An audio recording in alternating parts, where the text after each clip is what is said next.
Charles? Blake, thank you very, very much. So, as President Trump responds to this influx of migrants illegally crossing the border into the United States, every day by calling Mexico, he's asking them to help fix this problem. You know, it's this video from Wednesday. It shows Border Patrol agents apprehending a single-day record of more than 1,000 people trying to enter the United States. This is through El Paso, Texas.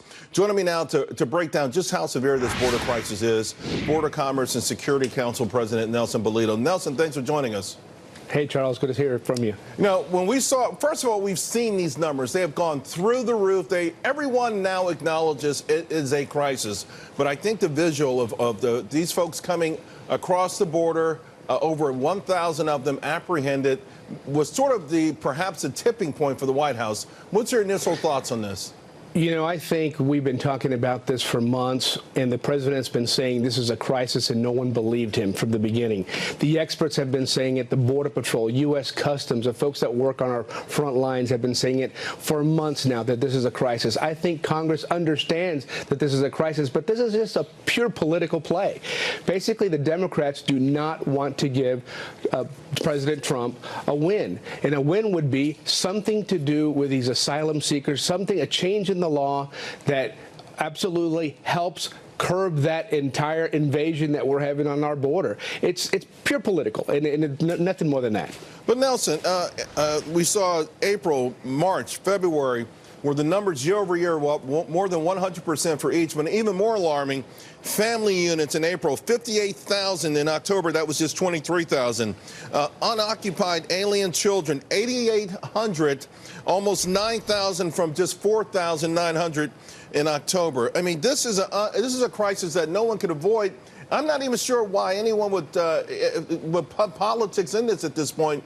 It would seem to me that, okay, Democrats in Congress, you have a job, and everyone acknowledges the crisis here. Letting the White House try to handle this single-handedly leads to the kind of announcements that we got last night. Exactly.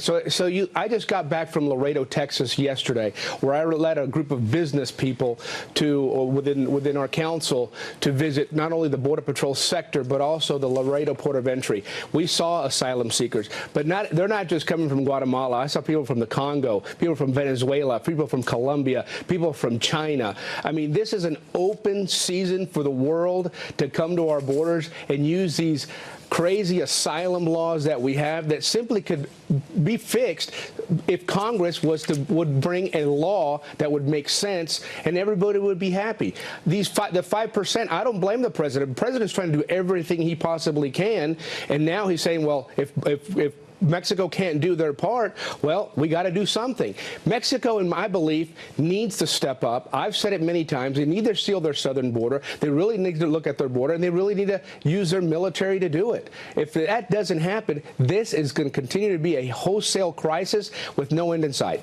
Nelson, last year, our imports from Mexico, $93 billion worth of vehicles, $64 billion in electronic machinery, mineral fuels, $16 billion, agricultural products, $26 billion. These are big, gargantuan numbers. It means the livelihoods on both sides of this border.